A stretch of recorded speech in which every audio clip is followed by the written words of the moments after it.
اعوذ باللہ من الشیطان الرجیم بسم اللہ الرحمن الرحیم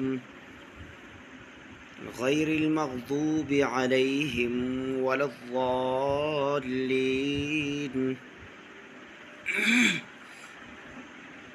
آمین۔ سورۃ الفاتحہ کے درس کل اختتام پہ پہنچ گیا تھا۔ ادھر دو مسئلے ہیں بہت مہم۔ ایک مسئلہ تو انشاءاللہ جب سورۃ اعراف پہ ہم پہنچیں گے تو ادھر کریں گے کہ آمین خفیتاً پڑھنا چاہیے اور سنت خفیتاً ہے یا جہراً۔ اور ایک مسئلہ ادھر مہم یہ ہے کہ بسم اللہ کے متعلق ائمہ کا اجتہادی اختلاف، ادھر ہم یہ ذکر کریں گے۔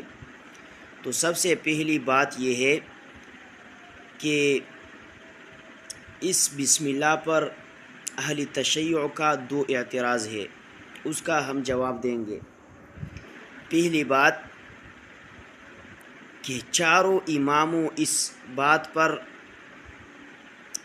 اماموں کا اتفاق ہے کہ سورۃ النمل کا بسم اللہ یہ قرآن مجید کا جز ہے۔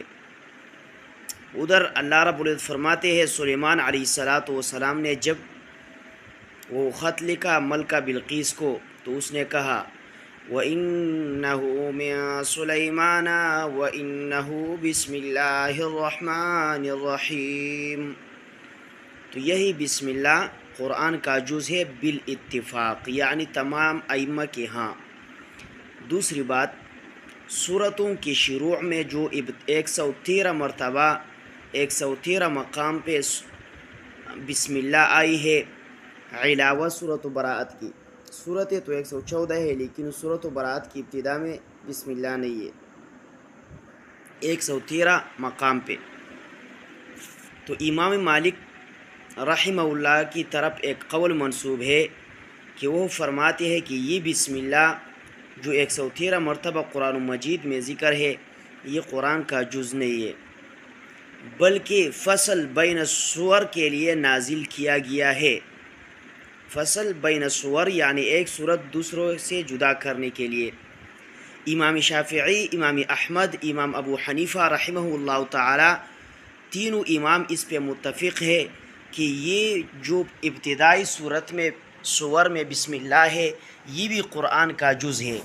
البتہ امام ابو حنیفہ رحمہ اللہ تعالی فرماتے ہیں کہ قرآن مجید کا جز ہے لیکن ہر صورت کا جز نہیں ہے۔ اس لیے جب تراویح قاری پڑھاتا ہے تو وہ کم از کم ایک صورت کی ابتدا میں وہ ضرور پڑھ لیتے ہیں۔ اب اعتراض یہ ہے اہل تشیع کی طرف سے، جب ہم ان کو کہتے ہیں کہ تم محرفین قرآن ہو، قرآن کی تحریف کے قائل ہو، قرآن میں زیادتی کمی کی قائل ہو، تو وہ الٹا ہمیں یہ الزام دیتے ہیں اور کہتے ہیں کہ یار تحریف کی تم بھی قائل ہو، یعنی پتہ لگا کہ وہ تو قائل ہے تو اس لیے کہتے ہیں تم بھی قائل ہو۔ کہتے ہیں تمہاری کتابوں میں بھی تحریف ہے اور لکھا ہے، وہ ایک بات اور روایات ہے اس پہ اپنے جگہ پہ بحث آئے گی، لیکن ایک بات یہ اٹھا لیتے ہیں یہ ائمہ کا جو اجتہادی اختلاف ہے کہ دیکھو بسم اللہ 113 مرتبہ قرآن مجید میں سورتوں کی ابتدا میں آئی ہے اور امام مالک رحمہ اللہ کہتے ہیں کہ یہ قرآن کا جز نہیں ہے اور تم کہتے ہو کہ یہ قرآن کا جز ہے۔ تو امام مالک رحمہ اللہ نے 113 آیتوں کا کمی کر دی قرآن مجید میں اور تم نے قرآن مجید میں 113 آیات کی زیادتی کر دی، تو تم بھی محرف ہو۔ جواب یہ ہے کہ یہ اہل التشیع کی جہالت ہے۔ بسم اللہ قرآن مجید میں موجود ہے یا نہیں؟ تم صرف ایک مصحف ذرا پیش کر دو اہل سنت والجماعت کا جس نسخے سے بسم اللہ نکالی گئی ہو۔ جب قرآن مجید میں ہر صورت کی ابتدا میں علاوہ سورۃ براءت سے اس میں نازل ہوئی نہیں، تو جب ہر صورت کی ابتدا میں تمام نسخوں میں اور قراءات سبعہ سب قراءات میں اور ان کے مصاحف کے میں سورتوں کی ابتدا میں بسم اللہ تواتر کے ساتھ موجود ہے اور تواتر کے ساتھ درج اور ہمیں منقول ہے، تو پھر کمی زیادتی کا سوال کدھر سے آیا؟ یہ سوال تو تب ہوتا کہ ہم کسی مصحف سے یہ نکال لیتے، یا امام مالک رحمہ اللہ اپنے کسی مصحف سے یہ نکال لے دیتے جب ہمارے مصاحف میں موجود ہے تواتر کے ساتھ ابتدا سے انتہا تک، تو پھر یہ اعتراض بالکل عبث ہے۔ ہمارے ہاں جیسے پورے قرآن متواتر ہے، اسی طرح بسم اللہ بھی متواتر ہے، جیسے اور آیات قرآن مجید میں درج ہے اسی طرح بسم اللہ بھی درج ہے۔ تمہارا اعتراض تو تب بنتا کہ ہمارا ایک طبقہ مثلا امام مالک رحمہ اللہ کی طرف جو یہ قول منسوب ہے وہ اپنے مصاحف سے یہ بسم اللہ نکال لیتا، تب تمہارا یہ اعتراض بن جاتا، حالانکہ یہ تو اسی طرح موجود ہے۔ ہاں آگے یہ مسئلہ کہ اس بسم اللہ جو قرآن اور مصحف میں موجود ہے اس کا حیثیت کیا ہے، تو حیثیت میں بات چل رہی ہے، کمی زیادتی میں بات نہیں چلتی، تو یہ ان کی جہالت ہے۔ کسی آیت کی حیثیت کے ساتھ بات کرنا یہ اور بات ہے، اور کمی اور زیادتی کے متعلق بات کرنا یہ اور بات ہے۔ ہاں یہ حیثیت میں اجتہادی اختلافی جو اختلاف ہے یہ اجتہادی ہے، اور اجتہادی اختلاف میں کمی زیادتی کا الزام لگانا یہ جہالت ہے۔ ہاں جو یہ روافض ہے، شیعہ ہے، ان کی طرح تو یہ اختلاف نہیں ہے۔ شیعہ خود کہتے ہیں، احتجاج طبرسی میں لکھا ہے کہ فَانْكِحُوا مَا طَابَ لَكُم مِّنَ النِّسَاءِ، اس سے اگلی آیت کے درمیان، اس آیت اور اگلی آیت کے درمیان 3 حصے قرآن ساقط ہو گیا ہے، العیاذ باللہ۔ اور انہوں نے لکھا ہے اپنے کتابوں میں زیدہ و حرفہ و نقصہ و بدلہ، موجودہ جو قرآن مجید ہے اس میں زیادت کیا گیا ہے اور کمی کیا گیا ہے، اور صحابہ نے العیاذ باللہ بدلا ہے۔ کہتے ہیں کنتم خیر امتن، یہ اصل میں تھا کنتم خیر ائمتن، صحابہ نے اس کو امتن بنایا۔ اور یہ بھی ایک روایت ہے تقریباً اصول کافی میں بھی موجود ہے کہ اصل قرآن مجید 17,000 آیات تھے، العیاذ باللہ۔ یہ بھی لکھا ہے کہ اصل جو قرآن مجید مہدی ساتھ لے کے گیا ہے آخر میں لے آئے گا، موجودہ قرآن مجید کا ایک حرف بھی اس میں نہیں ہے، پتہ نہیں اللہ جانے کسی زبان میں ہوگی۔ اور یہ بھی لکھا ہے کہ العیاذ باللہ جو اصل قرآن ہے اس کی ابتدائی صفحہ میں ابو بکر و عمر العیاذ باللہ ان کو گالیاں لکھی ہے۔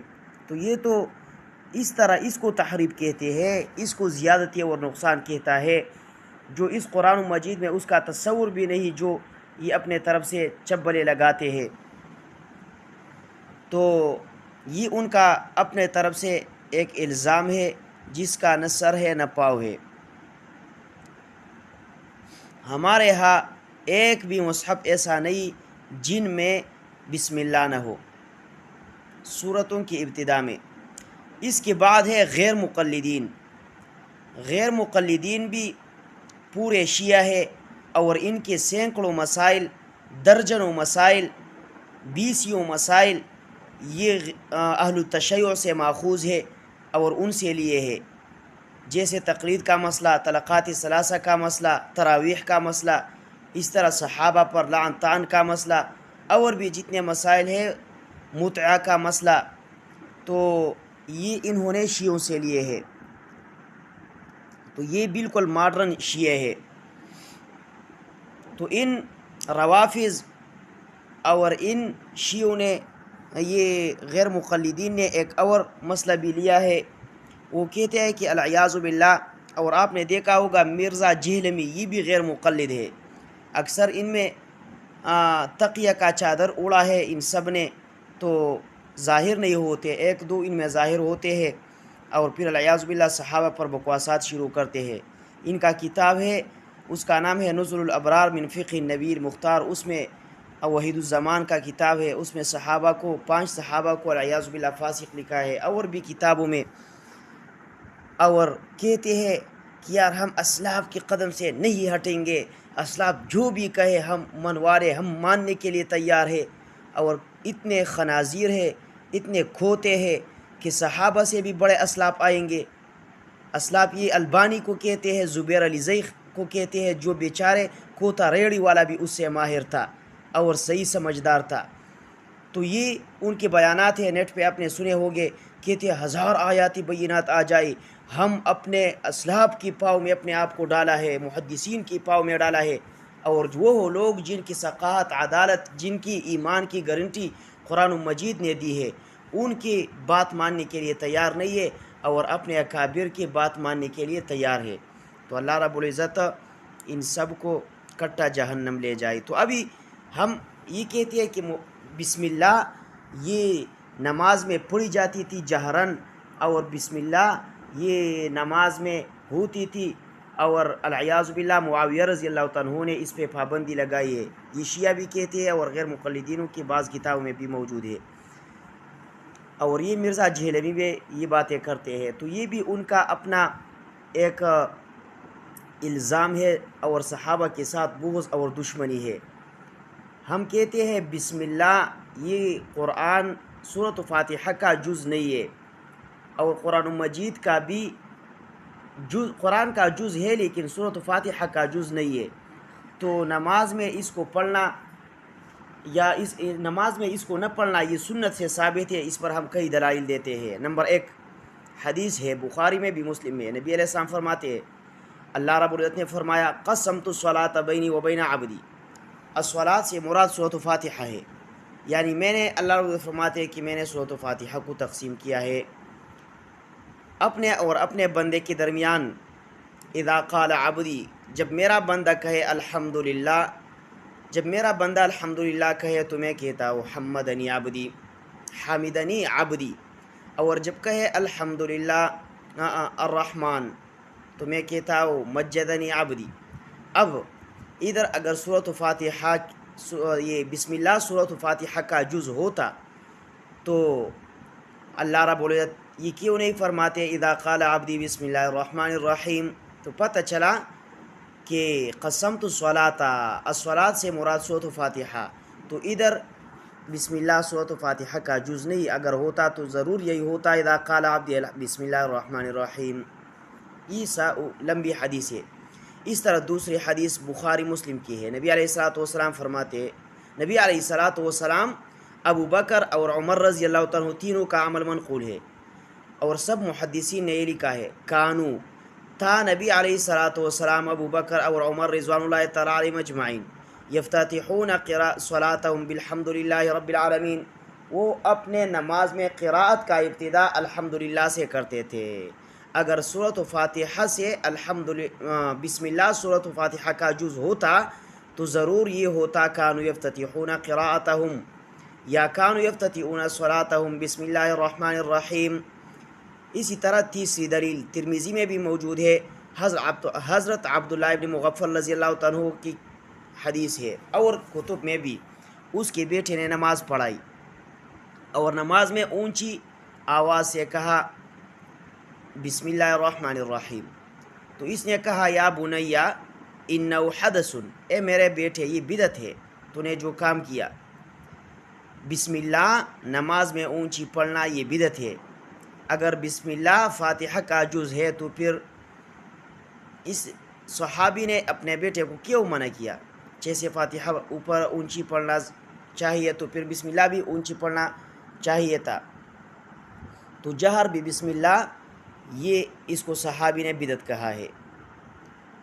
تو بسم اللہ یہ سورۃ فاتحہ کا جز نہیں ہے۔ اس پہ امام بہقی نے کتاب لکھا تھا، پھر امام ذیلی حنفی عالم تھا، یہ اس کے پاس گیا اور اس کے گود میں قرآن مجید رکھا اور کہا کہ تو نے جو بسم اللہ بالجہر کے متعلق روایت لایا ہے، تو یہ قرآن اٹھا اور قسم کہا کہ اس میں ایک روایت اگر صحیح ہو، اس نے کہا صحیح تو ایک بھی نہیں لیکن زیادہ روایات ہے، ضعیف ہے لیکن زیادہ ہے، کچھ نہ کچھ ثابت ہوتا ہے، اس لیے وہ چک کر اسلام کو بھی لگا ہے دھوکہ۔ تو امام زیلعی نے پھر زبردست رگڑا اس کو لگایا، اس نے کہا کہ یہ جو قاعدہ ہے کہ کثرت ضیاف اس سے قوت بنتی ہے، تو کہتے ہیں یہ بالکل منگڑت ہے، جتنے زیادہ ذوب جمع ہوتا ہے اتنا ذوب بڑھتا جاتا ہے۔ اسی طرح یہ امام عمر رضی اللہ تعالیٰ عنہ کے متعلق بھی شیعہ اعتراض کرتے ہیں کہ آذان میں الصلاۃ خیر من النوم نہیں تھا، اس نے اپنی طرف سے داخل کیا ہے، حالانکہ اس پہ بھی احادیث صحیحہ ان کی کتب میں بھی موجود ہے۔ چلو وہ بات میں کبھی وہ بحث کر لیں گے۔